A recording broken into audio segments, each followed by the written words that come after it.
My name is Martin Dotterweich, and I direct the King Institute for Faith and Culture at King University in Bristol, Tennessee. Founded as the Buechner Institute for Faith and Culture in 2007, the King Institute has hosted an annual speaker series ever since, highlighting for our students and for our community people at the dynamic edge of Christian faith and cultural endeavor. As part of that annual series, it's been a delight to participate in the Twin Cities of Bristol, Tennessee, and Virginia's annual Martin Luther King Jr. celebration. We brought John Perkins 2 years ago, and last year, Father Gregory Boyle from Homeboy Industries in Los Angeles. This year, we were looking forward to a visit from Natasha Sistrunk Robinson, but that's been postponed owing to COVID. Ordinarily, we would have a speaker come in, participate at the train station, enjoy making new friends and sitting around tables before having a lecture in the evening. But this year we've had to put that off. Instead, we have an online roundtable discussion of Dr. King's last book, Where Do We Go From Here? Chaos or Community? But Natasha has kindly agreed to give us a little taste of what to anticipate next year when she comes to visit us. She's the president of T3 Leadership Solutions and brings to King over 20 years of experience in leadership and mentoring in the military and federal and academic and nonprofit sectors. She has a passion for raising up multi-generational and multi-ethnic leadership for a changing world. Natasha is a graduate of the United States Naval Academy. She was a captain in the United States Marine Corps, and she worked for the Department of Homeland Security.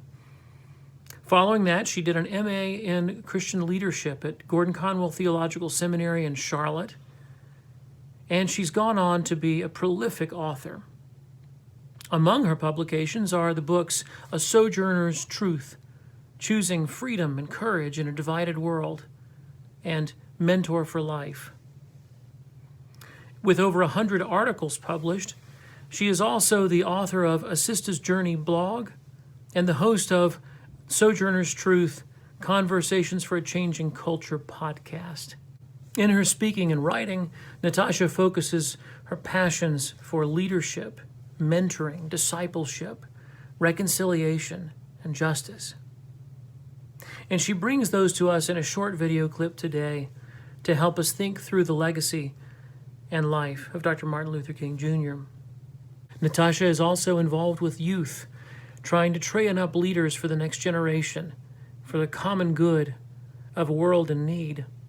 And to that end, she serves as chairperson and visionary founder of the North Carolina-based nonprofit Leadership Links Incorporated.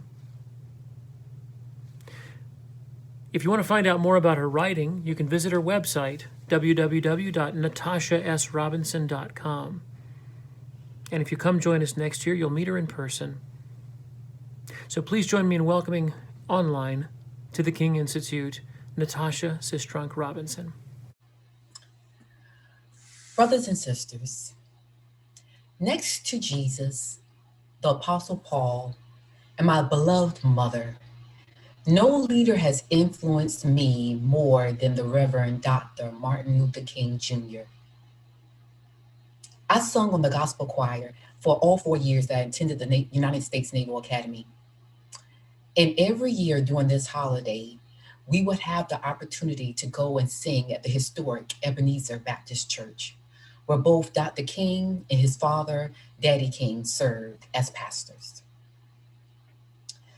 It's on this sacred ground, the place where he and his wife are also buried, that I often felt connected to the struggle against anti-racism, against racial violence, and connected to the fight for freedom and justice for all. Connected to his belief that people of faith and goodwill, especially Christian people, could become the called out ones. The ones who will lead the rest of the world in embodying and proclaiming God's good news for his creation in the now and not yet kingdom, where Christ alone is king. In 2015, I attended a worship service during this holiday where Reverend Dr.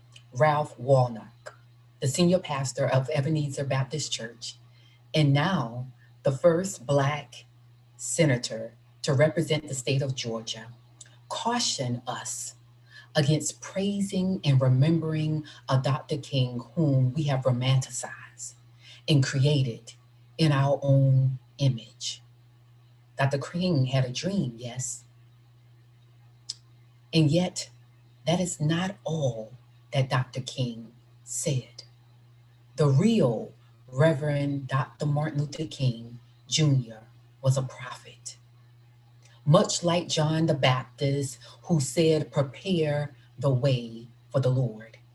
He proclaimed God's victory over violence, over the violence of racism and the violence of poverty and the violence of injustice. For it was Dr. King who said, "Injustice anywhere is a threat to justice everywhere."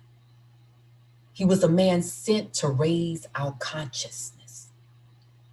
So I pray for ears to hear what God's Spirit is speaking to the church in this hour. We pray that we may become more like Jesus.